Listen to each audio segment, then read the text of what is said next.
Hey guys, we got another video from Collider Games. I'm Joey Rassool. I'm Dennis Tzeng. And we have the Ubisoft press conference wrap up for you. We started off with dancing pandas in the audience. And as much as fun as that was to watch, it's good to know that it was promoting a game.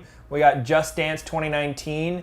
I think, honestly, if you're going to promote a dancing game, like that's the best way to do it, because there's not much to talk about with dance games like that when you get to a press conference. So you might as well just have fun with it. There was a lot of cool stuff at the Ubisoft press conference. Let's keep on going through it. I missed the first portion of this press conference. I got to show you some of the Dancing Panda stuff. So the Dancing Panda, which one was better? Andrew WK at the Bethesda singing his song for Rage 2, right? Or the Dancing Pandas from Ubisoft? Well, so we got some, Dancing Pandas, but there was also something later on which I still think you missed for Donkey Kong with a band on stage. So we'll get into that a little bit. That. But so after the Just Dance bit was a new cinematic trailer from Beyond Good and Evil 2. Now, the cinematic trailer last year for Beyond Good and Evil 2 blew me away. I love the amount of character that they were putting into that, the visuals, it looked great. It honestly, if they never made a game and they just made an animated series or an animated movie using the style that they have in those two trailers and the characters and everything like that, I think I would be fine. But we did get to see some gameplay this time. Not really full screen. It was kind of like people were talking over it and you really didn't get to analyze it too much. But, so we didn't hear any of the in-game stuff, I don't think. But we got to see swapping from traversing this big open world into planes and ships and stuff like that, and then back out to this open world. So it does flow very nicely. The next thing that was on the list, while we were talking about Beyond Good and Evil, though, they announced this thing called the Space Monkey Program. And that is in partnership with Joseph Gordon-Levitt and Hit Record. Okay. So basically what it is it's taking the initiative of Hit Record and, the maker space, creating content, and all the graffiti, all the artwork, all the, the walls and things like that in Beyond Good and Evil 2 are going to be made by the community. Oh wow, that's interesting. I think that's a really good collaboration. Ubisoft was very good about bringing these recognizable faces to the stage to talk about things that were influencing the games, not just directly talking about the development process and things like that. They also announced a BGE Fest for their game, which is going to be in fall. And then we went on to new stuff from Rainbow Six Siege. Now, you were a Rainbow Six player for sure. Yeah. I enjoy the franchise. I haven't played every single game, but I try to play as many as I can. I think it's a fun game. I mean, Tom Clancy's got a bunch of different games. Rainbow Six just is cool because it's kind of a mixture of the tactical plus the kind of action oriented. Yeah, and so in this new landscape of esports and everything, Rainbow Six Siege has been one of the ones that's been climbing to the forefront. And to showcase that, they announced a documentary where they're following a couple players. So nothing new from the franchise necessarily. Yeah, the game came out in 2015. They talked about the pro league a little bit and what is in store for the league. But as far as the actual game, it doesn't sound like there was anything new there. We went on to a new Trials game, which Trials Rising is going to be their new installment, and it's coming February 2019. And the one thing that I really liked about this is they really involved the community, because they're planning on, or they involved 20 of the most influential people in Trials, be they speedrunners or streamers or community people. They brought them down to the studios to help develop the game, and we saw a couple recognizable faces. If you've played Trials at all and you've looked at the university YouTube page, or I know Jack Patillo out at Rooster Teeth is a big Trials guy, and I saw him pop up in that behind the scenes stuff there. So I think that Red Lynx is doing a really cool thing with this version of Trials.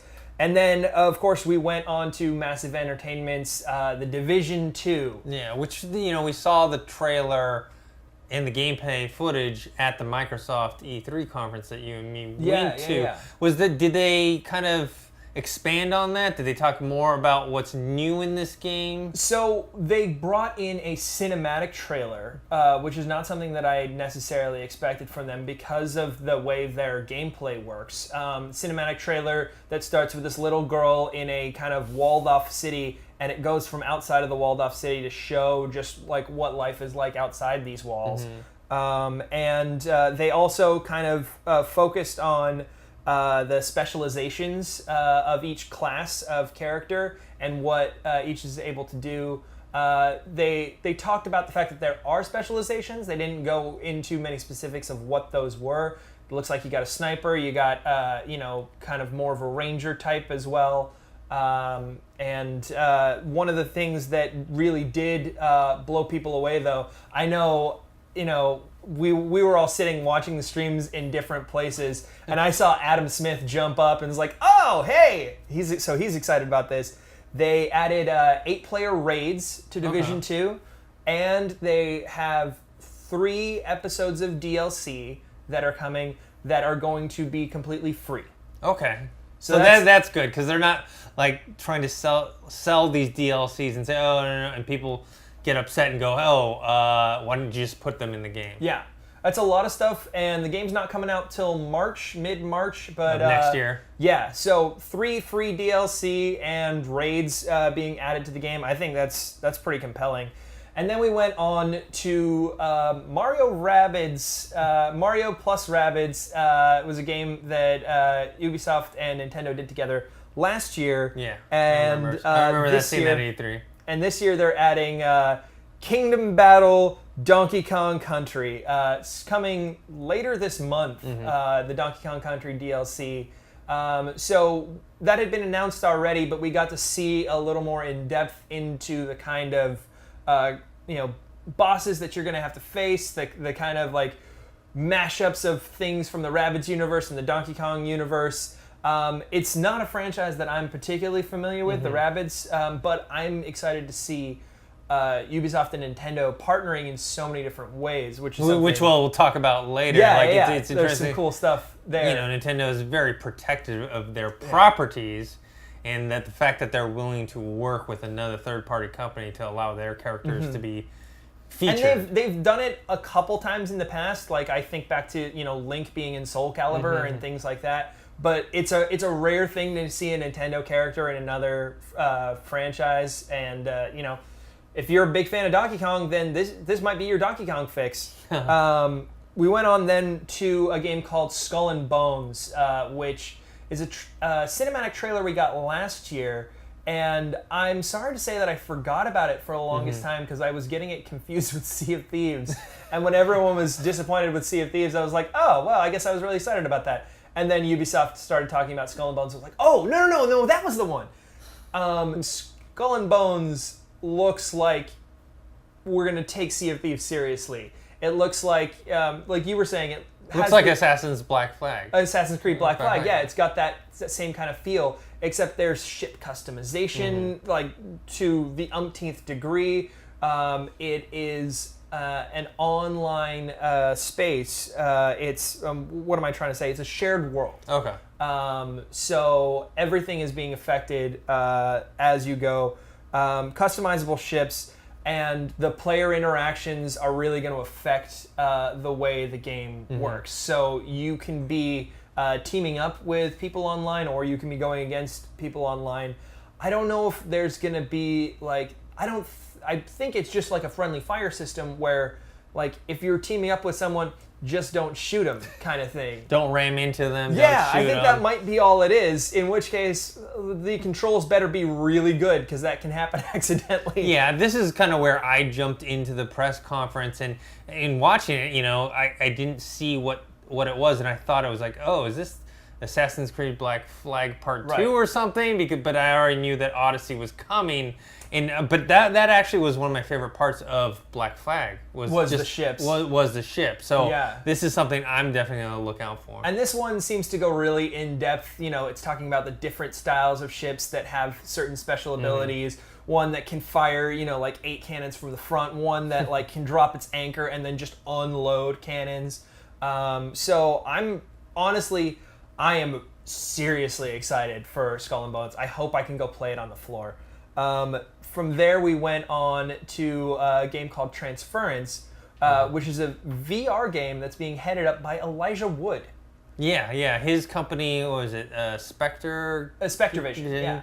Is partnering with Ubisoft, and they're releasing this game. But it's still going to be on Xbox One and PS4, but I think it's optimized for the VR experience. Did they say Xbox One? Because I saw it on the list. It said Xbox One and PS4. Interesting. I'll have to ask them about that. Yeah. I know it's definitely geared towards VR.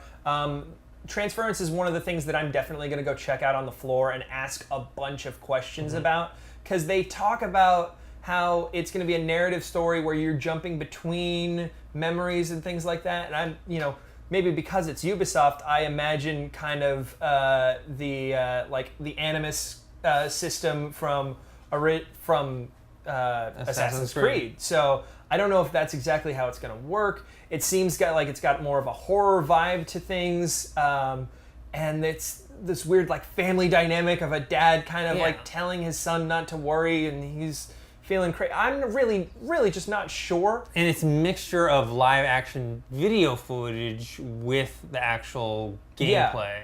This is one where I really want to be sure about what it is before we really start talking about it. And we are definitely going to have some exclusive stuff after E3 to talk about once we get to handle it on the floor. Yeah. And then the next thing that came out was Starlink, which at first when I was watching, I was like a little confused. They're showing the gameplay footage, and then they were showing someone building like a model or whatnot, and then the whole crowd was like watching it, and I think they were liking what they're seeing, but they didn't go crazy until the Star Fox review. Right, yeah. So we got Starlink, and the toys there are kind of like a Skylanders or a Lego Dimensions kind of thing. I think Disney had their own as well. Yeah. I'm blanking on it. Infinity? Yeah, I think Disney Infinity. Yeah, so that kind of system kind of lived and died. We also had the Nintendo Amiibos. So that kind of system has run its course, I thought. I thought so as well. I thought so too. The only one that was really able to get it done right was Nintendo, and then all of a sudden Star Fox shows up in this Starlink game. I was like, all right, well that makes sense. We got to have, so Star Fox is going to be a Nintendo Switch exclusive. The game's going to come out on all other systems, but if you want to play a Star Fox, you have to be on the Nintendo Switch.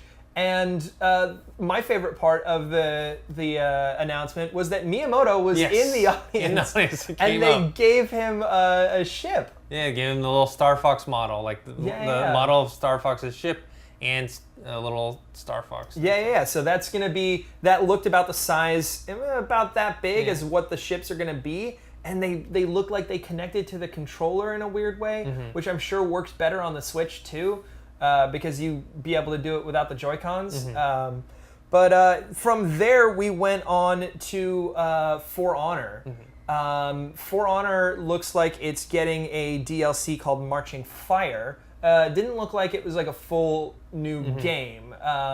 It's a new faction to be added to For Honor. And For Honor is one of the ones that I had an absolute blast playing and just kind of fell out of. And then when I came back to it, they had added so many new characters and things like that.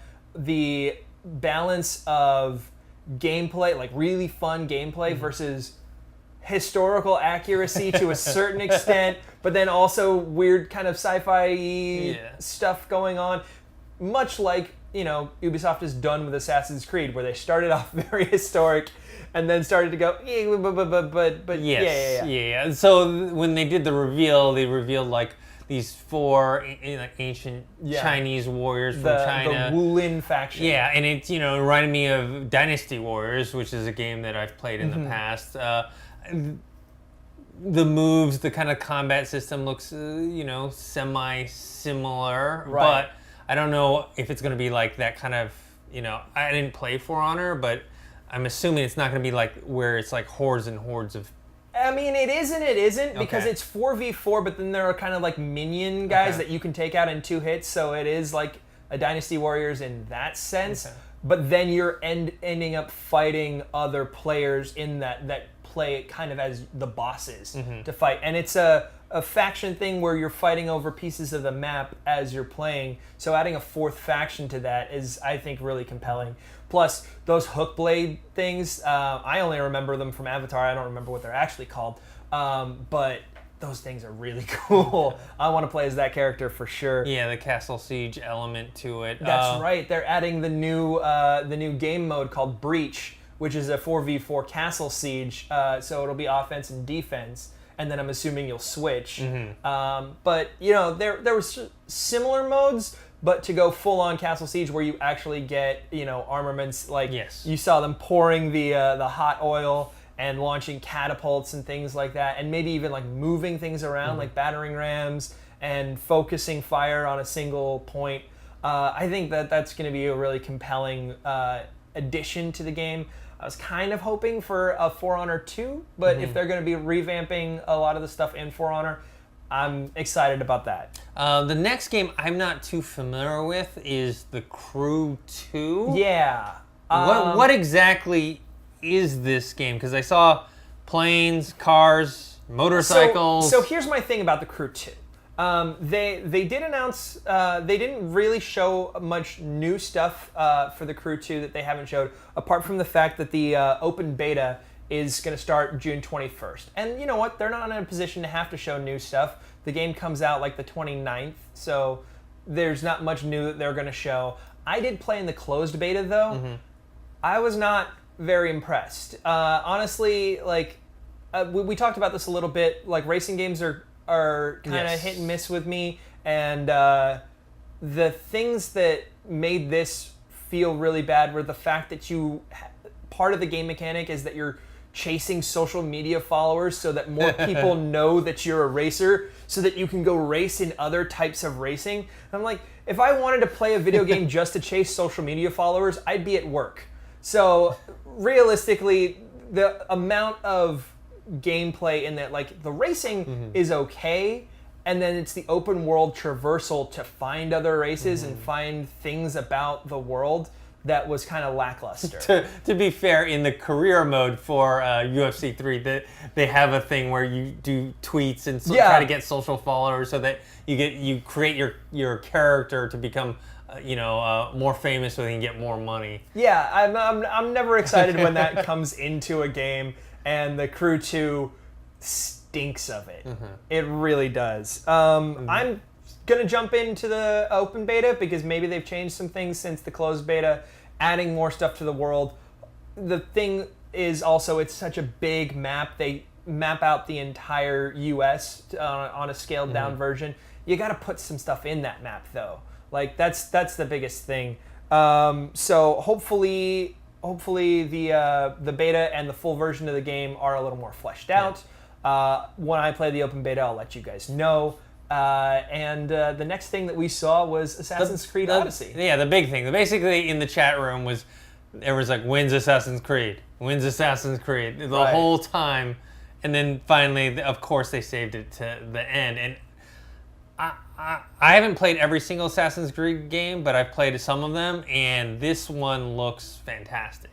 Just the visuals alone, with the way the ocean and the water looks, with the ships coming in, looks realistic. All the environments, the lighting, and just the storyline too, because I'm always fascinated with, this is going to take place in ancient Greece. They're going to talk about the Sparta versus Athens. They have different characters. I think they're going to integrate the story of Leonidas into this in some way. So Dennis, I definitely agree with you. This does look like a very, very good game. Yes. This does not we're so far away from what Assassin's Creed was, though. Like, the fact that you've just... The fact that throughout this entire trailer, we never saw a hidden blade. Like, the hidden blade is probably not going to be in this game at all. There is no, like, group of assassins. There is no creed that this assassin has. This is the biggest problem. Like, the franchise has been straying away from this. Yes, I mean, once I played Black Flag, I was like, okay, this is the direction they're going, right? They're going to change the location, the time setting, and it's just going to move away from the whole kind of stealth. And this has just become where in time is Carmen Sandiego. Like, this is just assassins that have nothing to do with each other in different points in time. If that's the case, and they make it a stretch for the main characters to be assassins. Anyway, they're not real, you know. If that's the case, then it's just an Abstergo kind of simulator. Yeah. And if that's the case, like, that's fine. The fact that it keeps getting called Assassin's Creed. It's called branding, man. Yeah, it's called branding. You can't lose that branding. It's why a movie like Bourne Legacy that has Jason Bourne's not even in it. Yeah, all right. They just connect it because everyone knows that name. Well, so you do play as a character with the bloodline of the Spartan hero Leonidas. You have the spear of Leonidas as your weapon, which has some kind of supernatural powers and all kinds of things like that. So you're not even using your own assassin ability. You know what? I'm going to keep on reading the information. It's set during the Peloponnesian War. You either are playing as a male protagonist, Alexios, or a female protagonist, Cassandra. You're not switching back and forth like they've done in the past. You are choosing one or the other character. And you are running into historical figures like Socrates, yes. Or Socrates. Shout out to Bill and Ted. To Bill and Ted there. But honestly, I mean, it's a weird taste in my mouth for this to be so far away from what Ezio was, what Altair was, and I like I said, I let go of that in the past. So I look at it as just a game. They put the Assassin's Creed name on it, but really it's something else. And they showed a whole gameplay sequence with Cassandra going in there, doing some dialogue sequences, then going on horseback, fighting someone, running around. So you see how big the world is and kind of the variety of different things that you can do. Personally, for me, because I love that era and that time period, because just looking at it visually, as long as they can deliver on the story and the gameplay, I'm fine with it. Yeah, as far as the gameplay, the way the mechanics worked, and the way you're going to interact with history, it did definitely feel like Assassin's Creed in that sense. One of the things that we didn't get from this was Splinter Cell. Yeah. We didn't get any kind of Splinter Cell announcement. And this is one of the interesting things, because that leak from Walmart Canada that had Rage 2 in it, that I think that had Starfield in it as well, and just no one knew what that was, had a Splinter Cell game. And so I think we're not sure on like how much of that was correct and how much it wasn't, because it also had things like a new BioShock game and Borderlands 3, which 2K and Gearbox have come out and said no, we're not showing that at E3. So I don't know what to think about the fact that we didn't get a Splinter Cell announcement. What do you guys think, though? Let us know in the comments what you feel about the Ubisoft press conference, what you feel about these games that have been announced or we've gotten more information of. We've got plenty of stuff coming from E3, from the floor. We're going to be down there on Tuesday and Wednesday. We've got more press conferences coming up. Yeah. I'm going to go off to the PlayStation conference and try and cover that alone. Oh, God. Wish me luck, everybody. Hopefully, we can get you all the information that you need. You can find me on Twitter and Instagram at Joey Rassool, RASSOOL. I almost forgot my last name there. Dennis, where can they find you? You can find me on Twitter at ThinkHero, Instagram, Dennis.tzng, and make sure to subscribe to this YouTube channel, youtube.com/ColliderGames, and follow us for more videos.